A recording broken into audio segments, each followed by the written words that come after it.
Ang kamatayan, ito'y isang misteryo na kinatatakutan ng marami.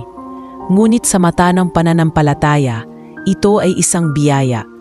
Ito ang susi at daan patungo sa langit. Sapagkat walang makakarating sa piling ng may kapal nang hindi muna daraan sa pintuan ng kamatayan. Ang ating buhay dito sa lupa ay pansamantala lamang. Isang paghahanda, isang pagsasanay para sa buhay na walang hanggan. Sabi sa Biblia sa Juan 11:25-26, Ako ang muling pagkabuhay at ang buhay. Ang sumasampalataya sa akin, kahit siya'y mamatay, ay mabubuhay.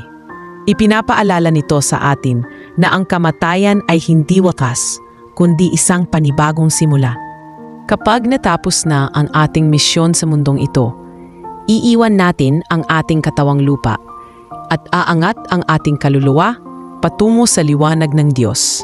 Doon, wala nang sakit, wala nang luha, at wala nang lungkot. Tanging kapayapaan at walang hanggang pag-ibig ang naghihintay. Kaya't habang tayo'y nabubuhay, sikapin nating mamuhay ng may pananampalataya, may pag-ibig at kabutihan, sapagkat ang ating mga gawa ngayon ang magsisilbing tiket at paghahanda sa ating paglalakbay patungo sa ating tunay na tahanan, ang kaharian ng Diyos. Ang kamatayan ay hindi katapusan, kundi pintuan ng isang buhay na mas dakila, mas maliwanag at walang hanggan. Mag-comment ka kung taga saan ka para malaman ko kung saan nakarating ang video na ito. Huwag kalimutang i-like at i-share. Maraming salamat sa suporta!